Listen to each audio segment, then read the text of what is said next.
That theme tune only means one thing, NBA here on Sky Sports, and it's your boy, of course, Jaydee Dyer, here with another weekly dose of the Heat Check, ready for you.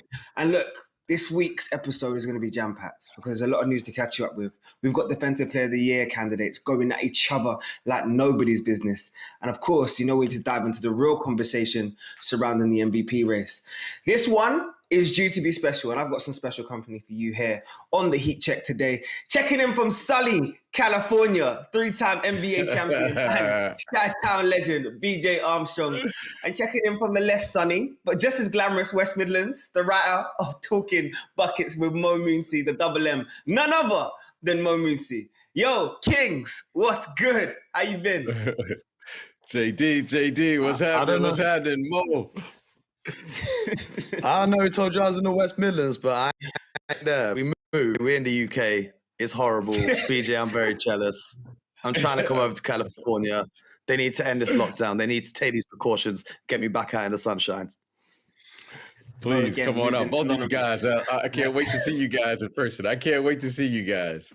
Look, the energy is right. The energy is right. And gentlemen, I want to dive straight into the latest news because there's a lot to catch people up with. And let's start with the Brooklyn center rotation pieces that's going another twist this week. Last Thursday, as you will see, the NBA obviously announced, and LaMarcus Aldridge himself announced, a sudden retirement. The 7-time All-Star is LaMarcus Aldridge, retiring from basketball because, as we know, health is wealth. And he suffered an irregular heartbeat during the Brooklyn Nets loss to Los Angeles Lakers on Saturday. But BJ, I'm sitting here and I'm trying to digest all of it. And as much as I'm taking in LaMarcus Aldridge's decision to retire, I'm sitting at the same time thinking to myself, well, Brooklyn still needs to fit that 5 spot. So how are you responding, first of all, to LaMarcus's decision? And then where do you see Brooklyn going from here? Well, I think you nailed it when you said LaMarcus Aldridge's health, and that is a major concern. Anytime you have health concerns, you want to address that. So I definitely understand that. However, they have a major problem now at the center position. They were really dependent on LaMarcus Aldridge, basically because of his ability to shoot the mid-range pick and pop type of center, which they felt was going to fit their scheme and what they were trying to do offensively as far as how they want to play and utilize their bigs. DeAndre Jordan now is going to have to play heavy minutes. He's going to have to fit in. He's not really a scorer. He's not really a mid-range player. So I'm expecting him to pick and dive to the basket. Now, what is that going to do for Blake Griffin? I think that's going to be his new role, is to fit in and do the pick and pop so that they can have some type of balance. But it's a concern as they're moving forward here for their playoff push. Mo, look, there's already been calls in Portland, especially from Damian Lillard, to retire the number 12 jersey because LaMarcus was obviously a legend down there in that area. Of course, we know the money that he made down in the low block and putting so many people in his pocket on that left side, turning over that shoulder for almost 20 years. He did that. So I'm asking you, where does this leave his legacy now that we have a chance to digest his 15 years in the NBA?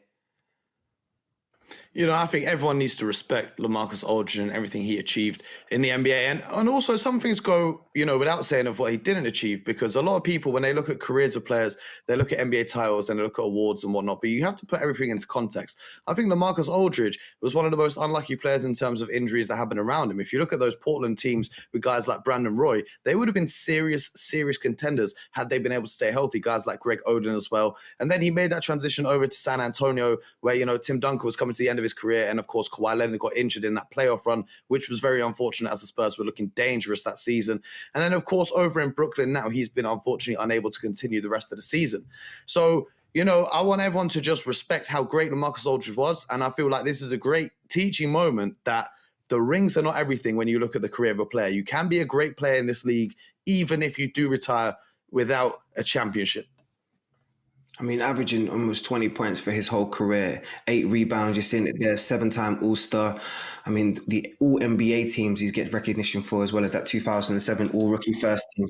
Incredible career, LaMarcus Aldridge. Thank you so much for your 15 years, and obviously best of wishes in the next adventure in your life. No doubt about it, he'll probably still remain somewhere involved in the game. But let's switch gears to now a harder subject as the NBA prepare for something that could be a little bit difficult for us all to consume over the next couple of weeks. And the NBA are now preparing for potential postponement of games in response to the up-and-coming verdict and the murder trial of former police officer Derek Chauvin. Now, as you can see, the emotions with me because we're all trying to still take it in.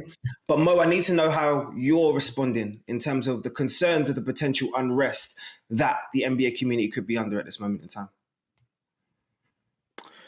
Jaydee, honestly, I don't know because my whole thing is this. This man is on videotape, clearly guilty of what he did. Like, what verdict could there be? Do you know what I'm saying? Like why are we preparing? I just don't understand it, right? I don't know if I'm being ignorant in this case or whatever it is, but the man clearly did it. They ain't no excuse. So what other verdict could there be than to lock this guy away forever? Or like, I just don't know. I really don't know why it's a thing. Like, what possible thing they could have to kind of have any other verdicts? I don't know, man. Maybe I'm reading this all wrong, but my whole thing is this: like, why we need to prepare for something that's clearly happened? Like, where's the question? Where's the doubt? Do you see what I'm saying? Like, I hear all of this stuff about, I don't want to get too political into it, but I'm hearing all this stuff from the trial about these other causes and whatever. But there's a videotape of what that man did. That man guilty. He deserves to be punished. I don't want to hear anything else. And if the verdict is anything other than that, I'll be absolutely disgusted. BJ, we've already seen this season as well, sort of the protests and the postponement of sporting events. Think about Dante Wright's murder only earlier this month. The players wore social messages in terms of on their uniforms throughout their whole time during the bubble. And I remember the impact of the Bucks walking out of that game after Jacob Blake's killing in Kenosha.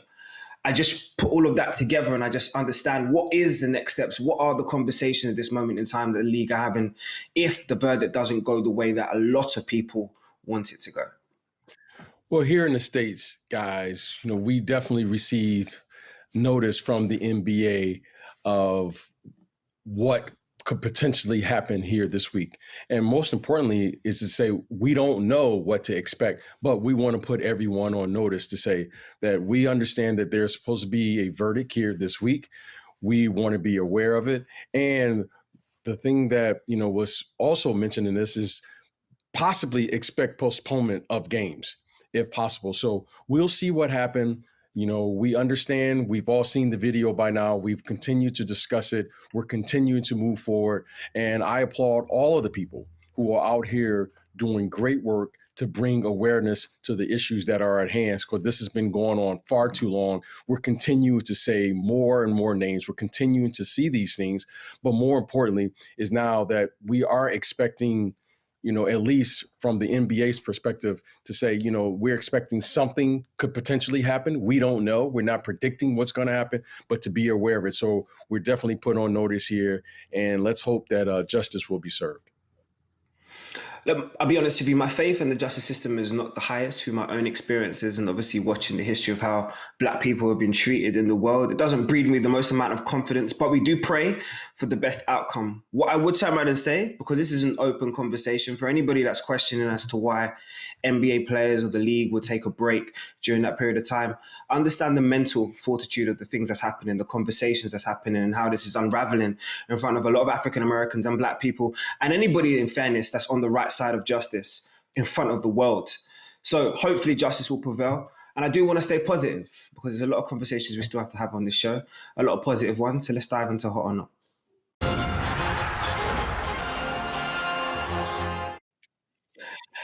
Oh, gents, look at me. Less than a month till the end of the regular season. I know. I'm sitting there thinking to myself, this whole thing has been a blur, but somehow the league have managed to squeeze these 72 games and we're getting ourselves ready for the playoff picture, the play-in positions and everything else. And as much as we can focus on the team achievements, I want to focus on some of the individual awards as well. Because look, this year, there's a little bit of a different feel to the MVP. People will just turn around and look at the names and think to themselves, yeah, it's the typical names that's up there. Obviously, LeBron's missed some time, Harden's missed some time. But if you look a little bit closer, the top 5 candidates for MVP this year, Nikola Jokic, Joel Embiid, Dame Lillard, Luka Doncic, and of course, Giannis Antetokounmpo. And it can't help but make me think, how many of those are international players? So BJ, my first actual hot take is, if you actually look at the direction of the league right now, and especially with the MVP race, it's showing the shift of power in terms of the NBA being truly global. Without question, guys, the NBA is a global game. You can see the impact of players from all around the world. You know, Giannis has won the MVP the last 2 years. Nikola Jokic, if you ask me, will be the MVP this year. Luka Doncic, so forth and so on. The impact of the game now is truly a global game. You can see the styles. You can see what everyone's bringing to the table. But more importantly, the NBA is at an all-time high, especially with the versatility of all of these players, because you're talking about 6'8", 6'9", 7-footers doing things we haven't seen thus far in the NBA. So you can see the impact of the game. You can see where the game is growing. And I'm really looking forward to what the future has, because you can see how skilled these young players are, especially the bigs in the NBA today. Mo. We no longer need to have this conversation about the NBA saying that they want to be global. I'm saying we change the narrative today. I'm saying that the NBA is truly global. It's time we start recognizing that the leaders in this game come from every corner of the globe. That's facts. That's facts. And that's without question facts. And I know, you know, Giannis has had a great season and Luka's having a great season and Joel Embiid has had a great season. But for me, the MVP race is not a race no more. There's one man that's clearly out in front. That's Mr. Nikola Jokic. So shout out to, you know, the Serbian man himself, who's been dominating for the entirety of this season. I want to hear discussion. Everyone's missing time. Nikola Jokic has been there. Every time I see him, it's almost a triple-double. So I want to say respect to him. But what I want to say is this. We're talking about the shift in power. The NBA's been global. Giannis won the last 2 MVPs. We've known the NBA is global. We've had Dirk Nowitzki carrying teams championship. Even back in the 90s, BJ will know about Hakeem Olajuwon. Do you know what I'm saying? We've had great international players. But this year's MVP race, what the real shift in power is for me is everyone loves to talk about we're in the era of small ball, but the top 2 MVP candidates are Nikola Jokic and Joel Embiid. So not only is this talking about the globalization of the game, but now we're looking at it through the lens of it's 2 big men, and not just 2 big guys, they're 2 centers that play the 5 position that are leading the MVP race. And for me, that's an extremely interesting turn that I don't think a lot of people are expecting. We rewind just a few years, and everyone's talking about how this is a point guard-driven league, and it's small ball this and small ball that. We've got 2 big dogs that are leading the MVP race. And in my opinion, Nikola Jokic is clearly out in front. We just opened up a new can of worms on this conversation right here today. So wait, I'm getting a general consensus from both of you that Nikola Jokic is your MVP candidate. Yeah, correct. I'm seeing it. Obviously, the consistency in playing games. I mean, averaging and flirting with a triple-double pretty much every game. But I'm pretty sure there's some fans right now in Philadelphia that'll be like, have you seen Joel Embiid this year? Have you seen the numbers that Joel Embiid's putting up? I need you to both make a case as to why Jokic is the MVP over Joel Embiid. And it can't just be because Joel Embiid missed those small period of games where he didn't play. Is it a small period, JD? Was it a small? Was it 18 games, 20 games in a 72-game season? That's just making a case. Almost half. I don't know. You know, bro, like the difference in numbers, if you're going to go down the numbers, the difference in numbers between Embiid and Jokic isn't really that big of a difference, right? So you got to look at it. It's a regular season award. Who's been the most valuable to their team throughout the regular season? Jokic has been the most valuable team to his team over the course of the regular season because Embiid missed time, LeBron missed time. You know, Harden, you know, I don't think that Harden, as great as he's playing, can be in the MVP award this season because you look at how he started off his season, not turning up to training camp and then demanding a trade. I don't think that's MVP caliber actions. So for me, yeah, Nikola Jokic, my case is not this. You can say whatever you want about everyone else. You tell me a case why anyone else other than Nikola Jokic deserves to be the MVP. That's what I'm saying. Is Nikola Jokic is at the front of the pack. Now give me another reason why he shouldn't be. Okay, I got something for you. See, now this isn't me trying to wave the flag for Joel Embiid. but I've watched the MVP race. We've all watched the MVP historically. And BJ, you need to respond to this because usually it's given to some of the best teams or the best player on the best team. So I'm asking you, I respect what Denver has done, but Philadelphia is still making a case in terms of in the Eastern Conference when everybody was talking about the Nets. And Joel Embiid has been the centerpiece of that. So how do you turn around and ignore Joel Embiid's MVP candidacy? JD, we're not ignoring his MVP, what he's done this year. Joel Embiid deserves to be in the conversation without question. He's played an amazing year. He's putting up huge numbers, and you can see the impact that he's making when he's available to be on the floor. However, you're talking about Mr. Jokic, the Joker himself. His best ability is his availability. The consistency in which he comes out there and plays game in and game out. It seems like year in and year out when he's out there. This is the year where Mr. Jokic, without question, deserves to be the MVP because of his availability. He's had consistency. He's played, and you can't forget, he's in the Western Conference. They just lost Jamal Murray. They're continuing to just chug along here, making an impact on the game. And think about it. We're saying a center in an era now where it's really small ball, where he's consistently every single night right around a triple-double in today's game. He's not the most athletic player. He's not the fastest player. He's not the quickest player, but I like to refer to him as the most charming player in the NBA.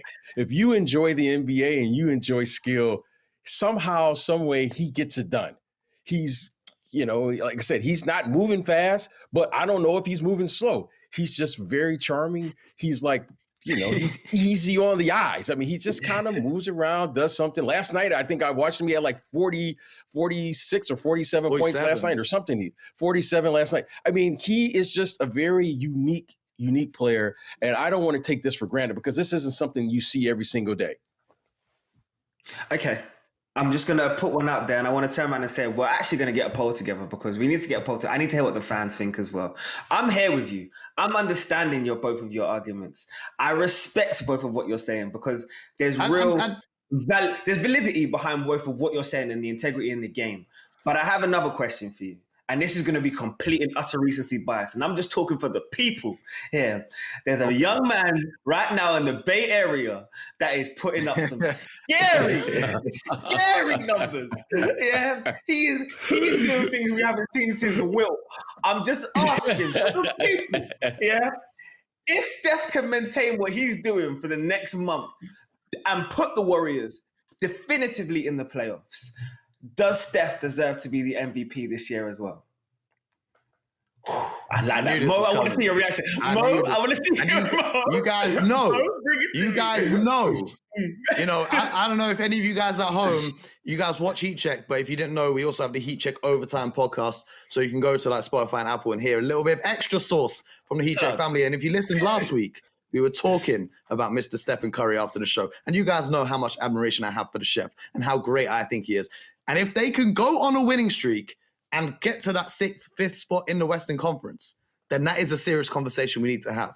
But right now, the Warriors are looking at being in the 10th spot. They might not even make the play-in game. And Steph's putting up great numbers, but are those numbers translating into wins? Because we saw him put up great numbers in Boston. Unfortunately, them C's got him. So, those numbers have to translate to wins in my book. And if they do go on a winning streak and pick up momentum towards the end of the season, that can definitely shift the balance. And it's a conversation worth having. But as it stands, I've still got Nikola Jokic out in front. BJ, I ain't seen nothing like this since Wilt. This month of April is looking real scary right now. Yeah, every time the guy shoots, it looks like he wants to go for somebody's record. I'm just saying, is he at all in the conversation? That's a big question, but I'm going to try to simplify this and get right to it. We have to admire the individual performances that the chef is putting up right now, without question.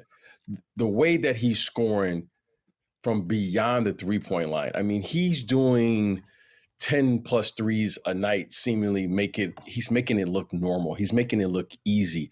It's not like he's coming to the game and we don't know he's going to be defended. They're defending him from the moment he gets off the bus. and he still finds a way to get that shot off, right? And he's doing it in such a variety of ways that now you just admire, like he doesn't even need space. You know, most of us need space, or most of the players need space.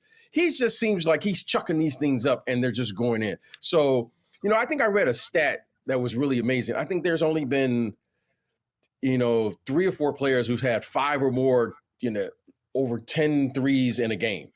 He's had like 5 or 6 in the last week. I mean, this is like incredible what we're seeing. So the way in which he's scoring is unique. It's very entertaining. I mean, he's making shots, circus shots. I mean, he had that shot against Boston where he gets an and one and he throws it up with his left hand from like the 3-point line. He's just doing things now to it's almost comical the way he's playing. I mean, I looked over there and Coach Kerr was laughing at some of the shots that he's making.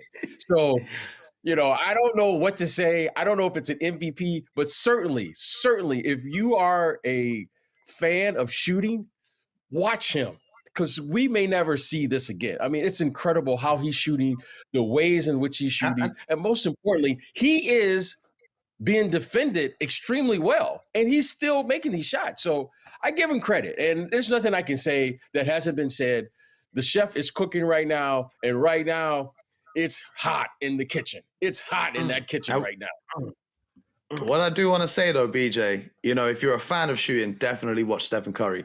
But if you're a young player trying to learn how to shoot a basketball, don't watch Stephen Curry, because there is only one, and there will only ever be one. Go watch Klay Thompson. Go watch JJ Redick. Go watch Duncan Robinson. Don't try and shoot like the chef, because no one can do what he's doing. No one ever has done what he's doing. He's the one and the only chef.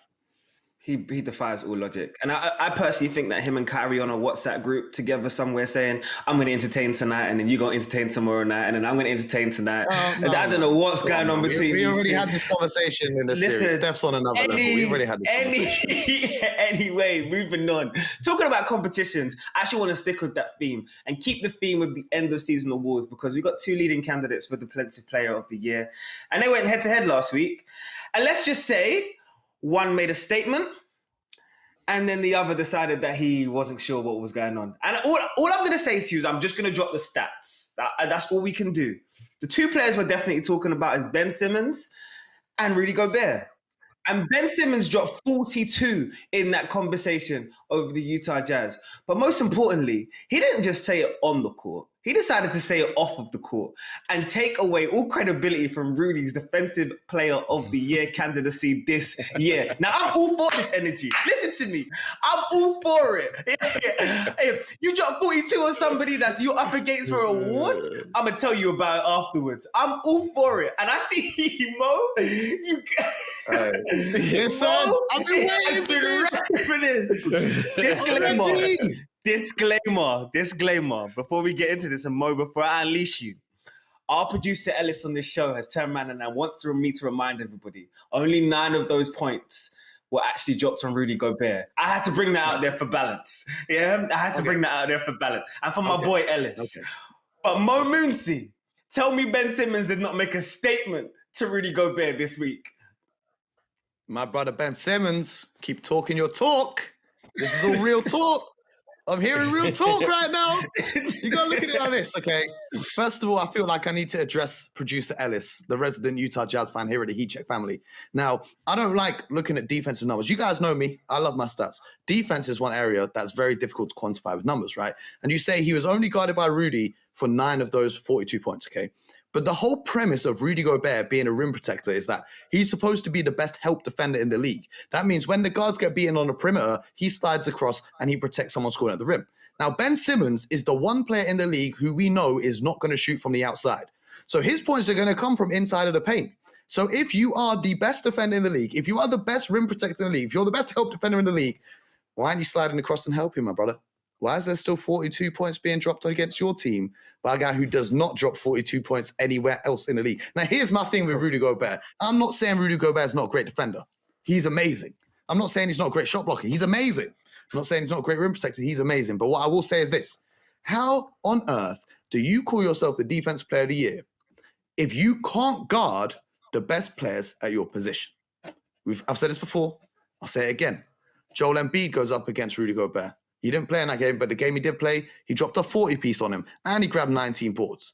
Nikola Jokic goes up against Rudy Gobert. He drops 35, grabs 14 rebounds. Then he comes back and drops 47 and grabs 12 boards. So my question to you is, how are you the best defender in the league if you can't lock down the best players at your position?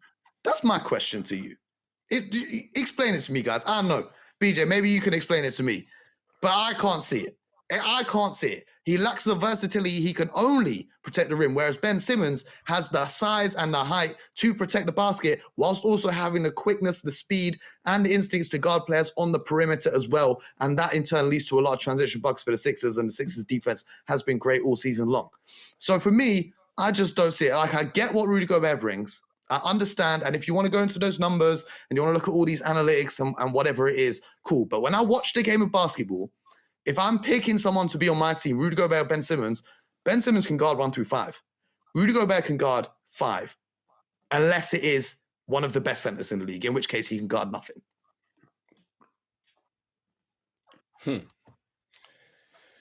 Okay, I was listening to what you're saying, Mo, and I think you made some great points there. But when you look at the game today, we have to look at it from a different lens. First of all, the rules are encouraging offensive play.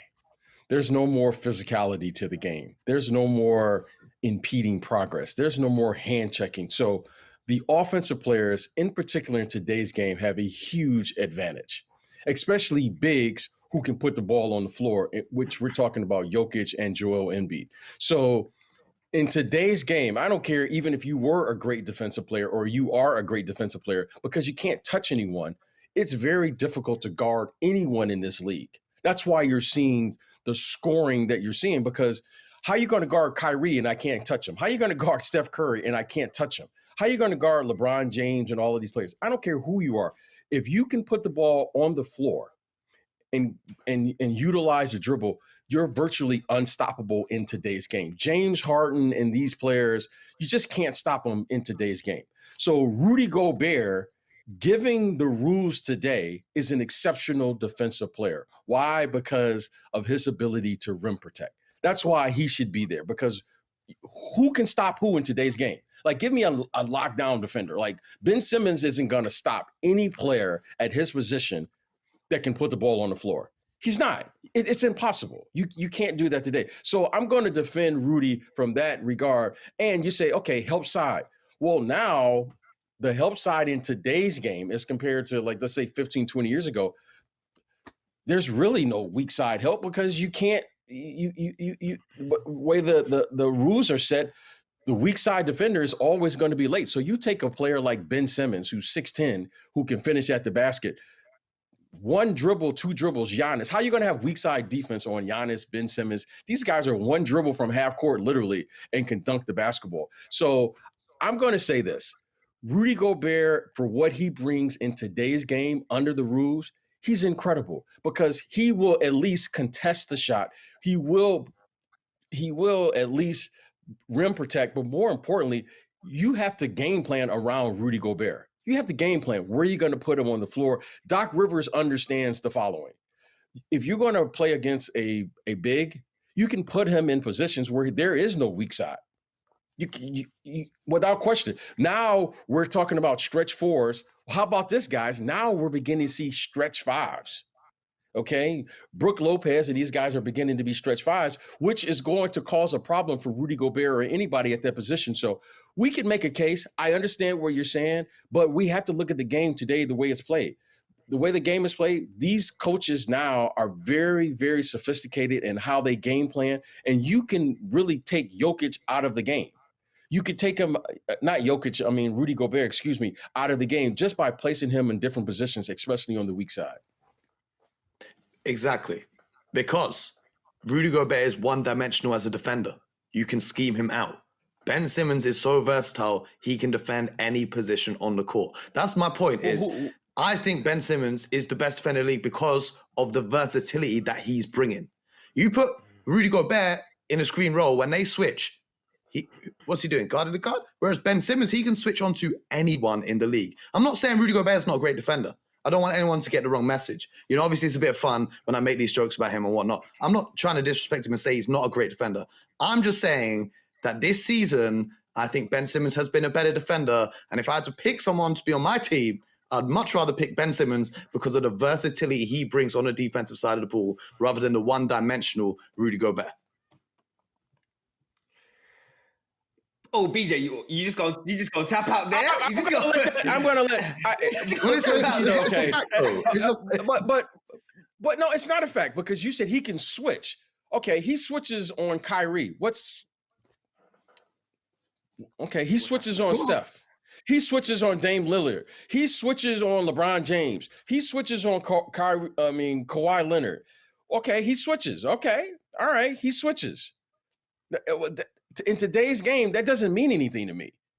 Like, okay, he switches, but what is it that you do? What is it that you do? Like, you have to game plan versus Rudy Gobert. Like, you have to game plan against him. Ben Simmons, okay, all right. I admit Ben Simmons is a very versatile defender. You can switch him on all of these different players, but I'm not game planning for Ben Simmons. I'm not game planning saying Ben Simmons is going to take away X or Ben Simmons, he can shoot the gaps. Yes. Ben Simmons can switch and, match up with any player. All right, I'll admit that. But Rudy Gobert, he can affect the game. Rudy Gobert can actually win the game just from the defensive side of the ball. And to me, in the end, it always comes down to your ability to win the game. Ben Simmons is a exceptional defensive player without question. He's very versatile. He can do that. But are we game planning against him? When you say, is it just a 2-horse race? Is that it? Are we just talking about is Simmons or Gobert? Is there no Embiid involved? There's no Giannis involved? I'm just asking, just putting some out there because we've got some Bucks fans here that want to know. Mo? I feel like Giannis does get a lot of disrespect because he's had so many awards in the past few years now. I feel like he doesn't get the love from the media. He doesn't get, he is also a great defender in his own right as well. I just feel like the Milwaukee Bucks as a team as well, having Drew Holiday there as well, being such a great defender, maybe takes a little bit of the shine off of Giannis now because they've got 2 all-NBA caliber defenders on that one team. And also, I do want to say that Drew Holiday is one of the best defenders in the league as well, but guards never get enough love in these conversations. I just want to circle back. Also, Miles Turner had a great start to the season. Yes. And had he stayed healthy, his name would have been up there in Miles conversation Turner, because he definitely deserves the credit. He started the season putting up historic numbers in terms of blocks. I just want to circle back to what BJ was saying about the switches and whatnot. Like, I understand Rudy Gobert will be on the highlights blocking shots and it will come up in the stat sheet blocking shots. But sometimes the best defense doesn't come up in the stat sheet. Sometimes the best defense is simply getting the ball out of the hands of the player that you're guarding. Do you see what I'm saying? Like, okay, cool. So you listed all of those elite scorers and what happens if Ben Simmons is switched onto them? Well, no one can guard those guys. No one can guard Steph. No one can guard Kyrie in the entire league. But you would rather have Ben Simmons over 99% of the rest of the guys in the league to be guarding them when it comes to being switched onto them, because he's the one who has the speed to keep up with them. He has the wingspan and the height and the athleticism to really contest their shots or get the ball out of their hands. That's the reason why it might not show up, might not be impressive like Rudy Gobert blocking a shot at the rim. It might just force a pass and the ball's now out of Kyrie's hands or out of Steph's hands or whatever it is. But just the fact that saying that it doesn't affect things, okay, cool. I get no one can guard these guys because of the way the rules are and how great they are offensively. But if you were the coach and you had to have someone guarding these guys coming off a screen roll switch, who else would you rather have than Ben Simmons? That's a good point. Look, I like this 2-horse race. I like it because I'm looking at Gobert, and as BJ said, one of the best rim protectors in the league. His presence is definitely a driving force for what I'm seeing as one of the best defenses in the league as well. And Mo, you made a compelling case. Look, Ben Simmons' candidacy, be able to be versatile, can defend the best player on the perimeter, in the post, regardless of any position. So I think it's going to be an interesting last couple of months. But I got one more hot take for you guys before we switch gears. And this one is, okay, this one pulls on my heartstrings a little bit, me personally. So I'm just gonna leave it out there. And as you know, the last hot take most of the time comes from the viewers. So shout out to you guys as always for getting involved. But this one, it's a bit tense. And BJ, look, you're a Chicago Bulls legend, so I need you to hit me with this one first because Kieran believes that the Vucevic trade has actually made the Bulls worse. So it's up to you. This might be a Chicago Bulls fan that's a little bit hurting at this moment in time. He's expecting his team to kick on after they had the opportunity to twist or stick.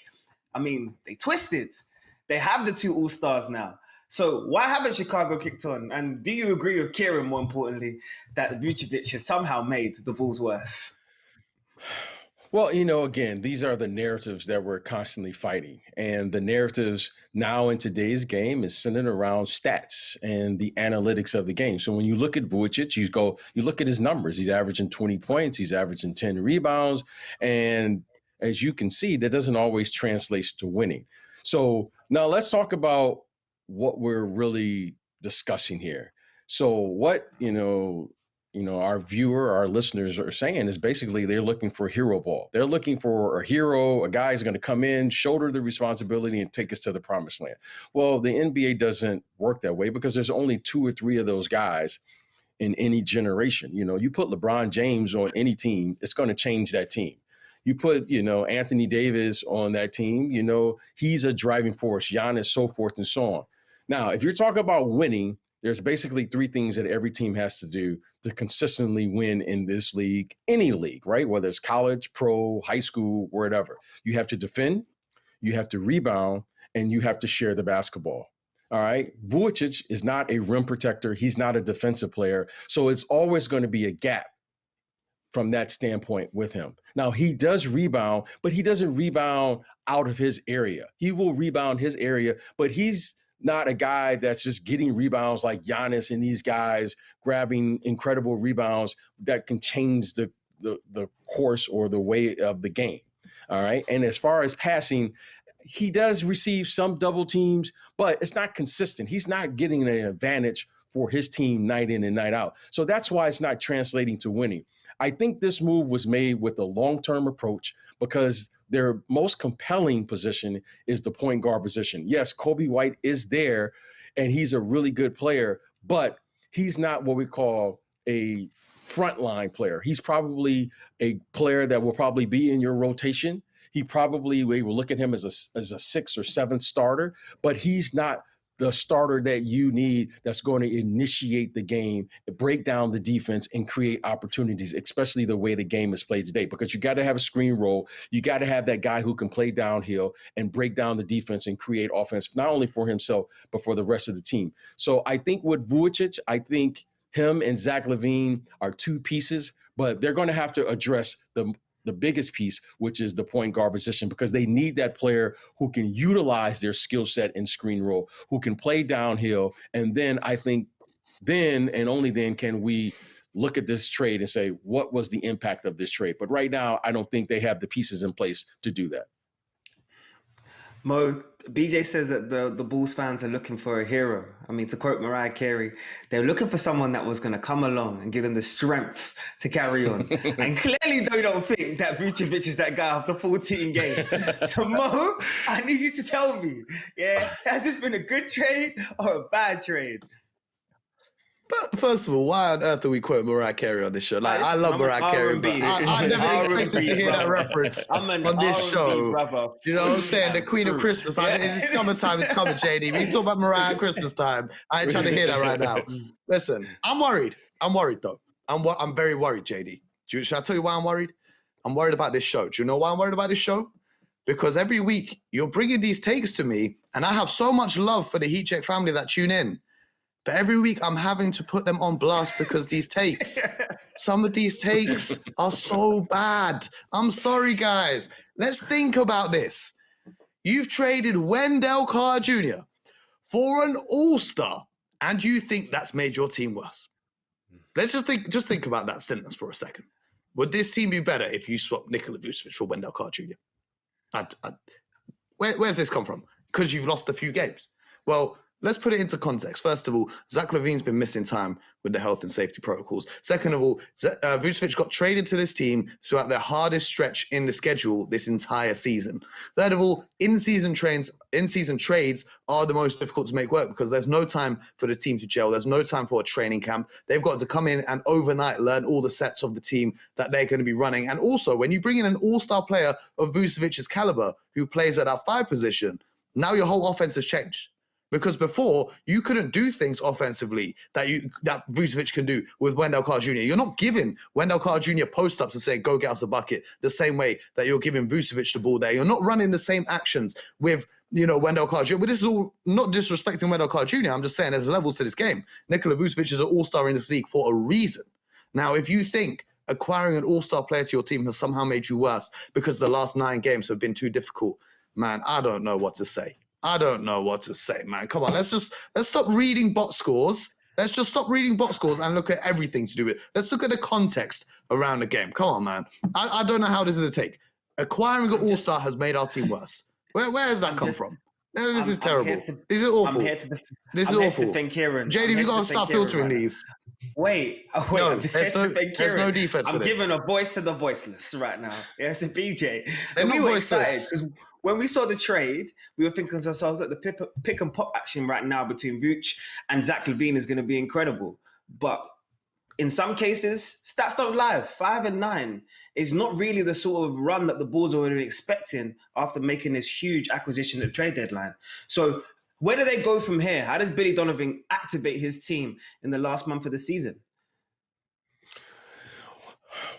Well, to me, it's very simple, and I'm going to try to explain this and just get right to it. They don't have the dominant or consistent guard play that you need in today's game. You have to have a guard who can break down and play downhill. They don't have that. They really haven't had that since Derrick Rose. Let's just call it what it is. Mm-hmm. So you can have Vucevic, you can have Zach LaVine, you can have these players. You have to have players who can play and utilize and take advantage of the game and the way the game is played today. This game is about pace. This game is about space. You run screen roll, but all right, who's breaking down the defense? I'm not worried about, Kobe White turning the corner and finishing at the basket. I'm not worried about, I think Santa Taransky, I think that's how you pronounce his name, turning the corner and breaking it down. I'm not worried about him going 1-4 low and breaking the team down. It's just not happening. So no disrespect to those players. You have to have those type of players in today's game if you're going to be good. Again, I want to be patient. I know they got an all-star. I know what the headlines say. I get it. And you would say if we get an all-star and we get a great player, but it doesn't always translate. This was made with a bigger idea in mind. And one of those ideas, let's see what's going to happen here in this postseason. I think that will be the tale of the tape. That is their moment of truth, what they're going to do to address the point guard position here so that they can begin to play and take advantage of how the game is played today. Now, if we're sitting here a year from now and we're still getting the same results, I will agree with that take. But right now, they're putting the pieces together. And I want to be patient. I thought it was a good move for them. It's not going to translate for them because he's a big. And if you have a big, you got to have a guard that's going to get him the ball. And right now, he's not getting easy baskets, but somehow he's still getting between 18 and 20 points a game, which is very positive, I see.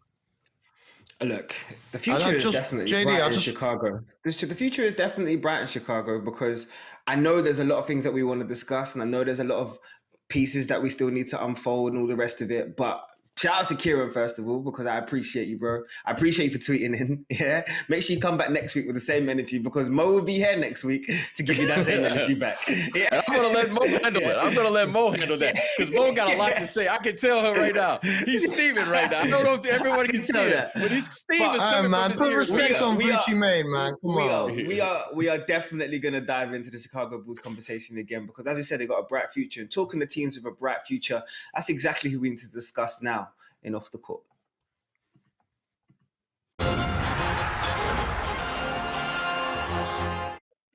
Oh man, there's two things that really make me excited about New Orleans: the food and jazz. Yeah. And I think about that New Orleans dream and I think to myself, the Pelicans have actually entered an important point in their future because They entered the season with post-game expectations. And I'm talking about post-season. They were thinking this year, this playoffs is serious. But after reviewing the dreams of the postseason last year and how the bubble burst down there in the bubble, we've seen the head coach changes. We've seen the reshuffling of the roster.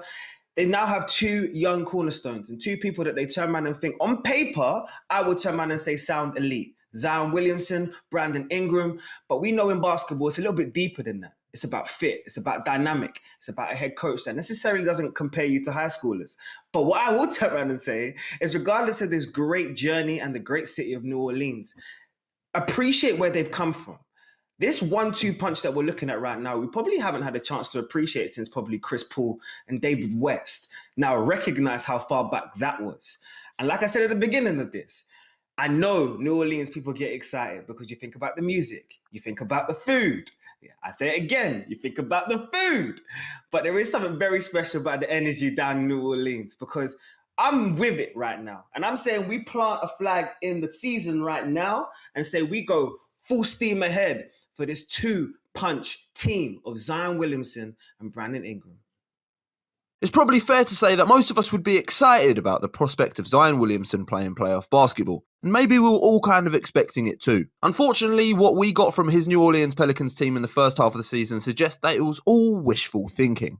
Now, don't get me wrong, there's been a lot of positives. They've emerged as one of the most potent offenses in the West. They're excelling at getting points in the paint, scoring on second chances and offensive rebounding. Zion's also been showing incredible potential as a playmaker, a role he used to play in high school before a freak growth spurt changed his job title. However, the negatives have largely undermined all of this. Here are some of the Pels' major issues pre-All-Star weekend. They had inconsistent three-point shooting from the shooters, didn't capitalise on conference-leading volume of free throw attempts, and held a conference low in points off the bench. Now we switch to defense, and that's where the problems really start to pile up. Their perimeter defense was shoddy, ranking bottom 3 in the league for opponent three-point attempts and conversion, resulting in them conceding more threes than anyone else. They then ranked mid-league for opponent points in the paint, allowed better conversion from under 5 feet than all but 2 teams, all whilst making less blocks than any of their Western Conference rivals. Overall, it gave them the second worst rated defense in the league prior to the All-Star weekend, and it put Stan Van Gundy, a man renowned for his defensive approach, on track for just his second time coaching a bottom half of the league defense.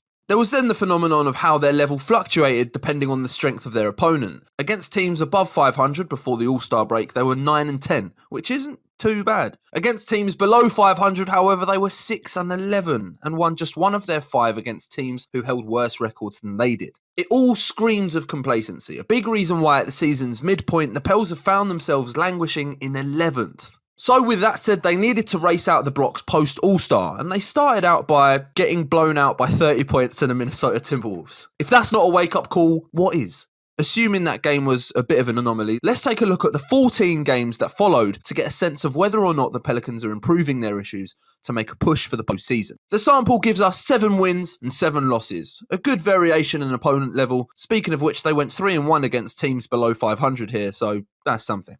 For this period of time, the Pels saw their defensive ratings somewhat tighten up, but they lost a bit of offense at the same time. It actually levels out to give them a positive net rating, which is nice for them, but don't get carried away. It's hard to say whether or not things are getting better. Any defensive improvements are marginal, and by marginal, I mean tiny. For the 14 games, opponent points in the paint went down by half a point. They allowed the 8th worst conversion from within 5 feet instead of the 3rd worst, and instead of averaging 4 blocks, they averaged 5.1.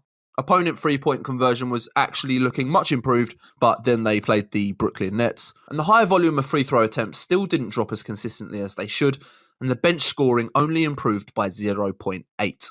This isn't the drastic turnaround that was needed, and as the team continues to tinker, it seems very unlikely that we're going to be getting play-in Pelicans. With a bit of luck, however, the disappointment of this season will serve as a lesson to the New Orleans young stars, and next year can be what this year was meant to be.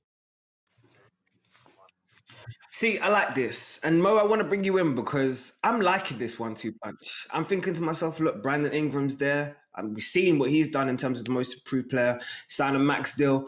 Zion Williamson is very much living up to the hype as being the number 1 overall pick. So they have the components there. So I ask you now, do you not believe this should be a turning point and the Pelicans should really be looking at postseason from here on? JD, you know what I love to say all the time, man. It's a marathon, not a sprint. Come on, man. I just feel like as fans of this league, everyone has expectations for instant success without realizing that sometimes great things take a while to build up.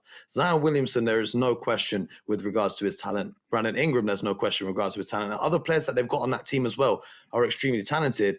And I just think it's going to take maybe next season or the season after when things finally click and you start seeing them content. You got to remember, Zion is only 20 years old. He's not played that many NBA games in his life. Brandon Ingram is still a very young player in this league. This is a long-term project. And I feel like regardless of what happens this season, they just need to take the positives from which they can and keep moving to next season. I don't think they should be too concerned of whether they finish 6th or whether they finish 10th or whatever it is. I feel like this is a long-term project for success. They've got a great core of young players. I believe Van Gundy is a great coach as well. And, once they figure out some of the other pieces around that roster, I believe they've got the building blocks for what could become potentially a dynasty if they could keep these guys together. BJ, you're a man that took real pride in terms of playing defense in this league. And right now, those stats don't really give the Pelicans good reading. And you kind of have to turn around and say, look, as much as we say they're young players and they're still growing in this league, Williamson and Ingram are the centerpieces of this team. So how much pressure do we need to put on them for immediate success and especially to improve on the defensive end of the ball?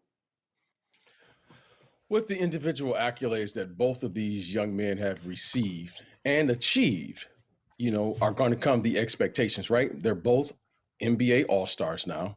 They're both very talented, especially on the offensive end. They're capable scorers of scoring 30, 40-point games at any given time. Now, how is that going to translate into winning? Because that's what now we are expecting to come from this team, because they have not one, but two very gifted offensive players, in talking about Zion Williamson and Brandon Ingram. So I think as I watch Zion Williamson, which has been terrific to watch because he's been healthy this year. Okay. Last year he only played 19 or 20 something games. So this year, the fact that he's been available and we've seen him kind of settle into what he could be on the offensive end.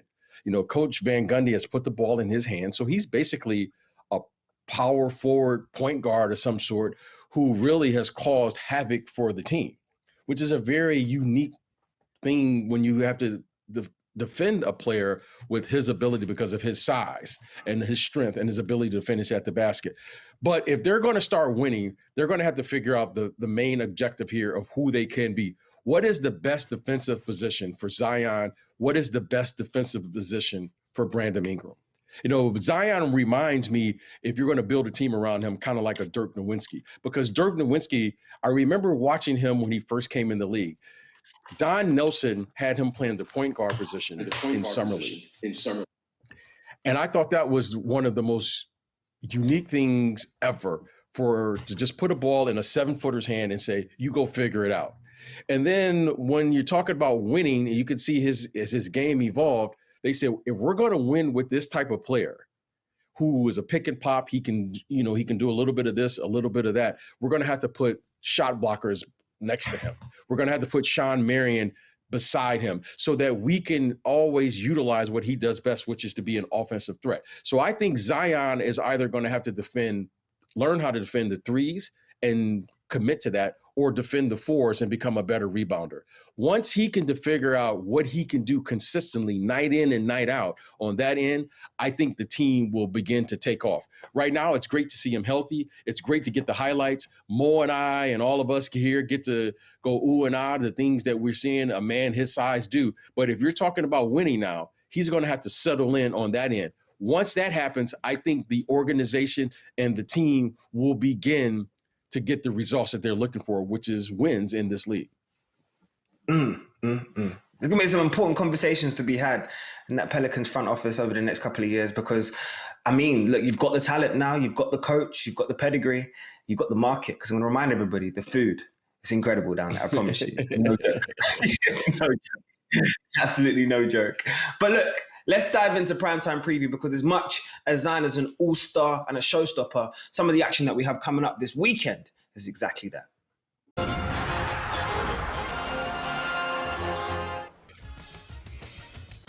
Yes, the second of back-to-back games between the 76ers and the Bucks will bring you on Saturday night.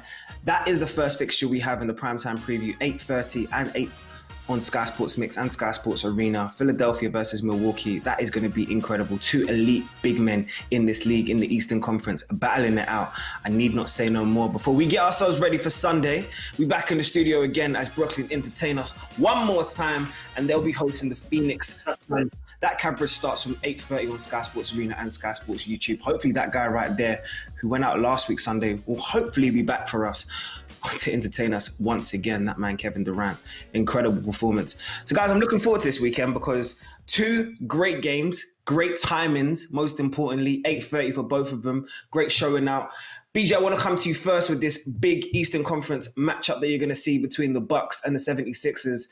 I mean, first of all, the important question is, I know there's only a month left of the regular season, but how important is this game in terms of feeling each other out if these two do meet in the postseason? Well, I want to throw this to Mo, and I want to stir up the pot a little bit. So now we're going to get a chance to see Ben Simmons guard Giannis, and we're going to see this defensive presence that everyone's been talking about. Now, here is an opportunity to say, if we are going to be the defensive player of the year, here is an opportunity, Mr. Simmons, to make your case. Now, I'm going to throw this over here to my man Mo and let him go. Great game. So I'm going to be watching that matchup because to me, that's where all the smoke will be. Hey, listen, I can't speak for Ben Simmons. I can only speak for myself. I'm just saying this, Ben, if you're watching, don't let me down. Do not come out here and embarrass me. You better put the clamps on that boy Giannis. You better put the clamps on that boy Giannis. Can't have me looking like a fool next week. I refuse. If you let Giannis come and drop 50 piece on you, I'm going to team Rudy Gobert next week. I'll tell you right now. Don't let me down, Ben. Don't let me down. But what I do want to talk about, I want to talk about Sunday's game real quick. Now, I've got a hot take for you guys. Here's my take. If the Lakers can't get healthy, this could be a preview of the NBA Finals. Ooh. That's my take. Ooh. If the Lakers don't get right, the Phoenix Suns are looking good and knocking down threes. It's Cash Money when he's shooting the ball as well. They've got Ayton, a promising young big man. And, they've got guys like Dario Saric coming off the bench who's taken a massive step up. You might even see me break that one down on the touchscreen on Sunday if you tune in for that game. But we also have to pay some respect to the Brooklyn Nets, who goes without saying, their star-studded lineup. They're must-see TV this week. We're seeing a lot of the Brooklyn Nets, and for good reason. They got how many All-Stars on their lineup? It's must-see. And in fact, even if it's not the All-Stars that are shining, need I remind you, on Sunday night when we covered their game against Miami Heat, Landry Shamet dropped a 30-piece for us. They got depth in the roster as well. So I'm excited to see this one. And, if the Lakers don't get right, like I said, Phoenix are a team to watch in the Western Conference. I think that's a very interesting take because I feel like Mo's pulling on my heartstrings. He knows what Arizona and Phoenix means to me, but I have to ask you, BJ, could you potentially see the Phoenix Suns in the NBA Finals? I would love for Ovi to be here because the Phoenix Suns are quietly going about their business all year under the radar. And no one's talking about them, but every time you ask NBA fans, the Phoenix Suns name keeps coming up. And right now, this team, for the most part, they've been healthy. They have shot blockers. They have a scorer in Devin Booker. DeAndre Ayton seems to be getting better and better. And of course, they have Chris Paul. So they have the leadership. And Monty Williams has been exceptional over there on the sideline. I like the depth. I like the role players, the toughness of this team. And they're just quietly going about their business. They're in second place and no one's talking about them. We're talking about the Lakers and we're talking about Utah. We're talking about Brooklyn. And every night, the Phoenix Suns keep going about handling their business and no one's talking. So I think, Mo, that's a great take. I think it's a hot take. And if they can stay healthy, this is nothing to play with. They have all of the ingredients right now to make a playoff run. So I think that was a terrific observation.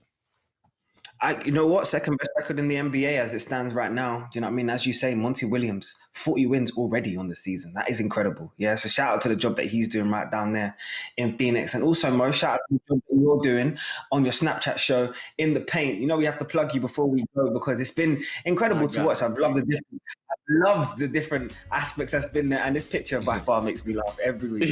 Yeah. Without fail. You guys want to know how this picture came about? It's consistent on this show. It just makes me smile every week. Yeah, so shout out to you. There's no two ways about it. Yeah. Also, a great thing that everybody needs to tune into this week as well. Sky Sports documentaries on demand right there. The day that sports stood still. Like really and truly, when I say to you Wednesday, 9 p.m., I know it's been a year. I know we've all had to push through, but this is incredible. An exclusive story on the dramatic shutdown of sports in March during the pandemic and the effects on athletes' lives and how incredible that has been. Trust me, when I say something to tune in and watch this week, that is definitely one on Sky Documentaries. And gents, I have got nothing else to tell man and say to you apart from get yourselves ready for Sunday, man. It's due to be interesting. It's due to be great. Yeah. Before we do go, I just want to send our thoughts and our prayers to Scottie Pippen, who's obviously a part of the NBA family, who lost his eldest son this week, and it just feels like tragedy after tragedy this week, man. And I just hope the strength and the prayers from everybody here at Sky Sports and obviously the HeatCheck family and obviously more importantly, the NBA community. You know what we're praying for you, Scotty, always, man. And I know how difficult that can be in terms of losses. So please, please, please stay strong during this time. More than anything else, gents, have a good week. And I'll see y'all on Sunday. Sunday best, B.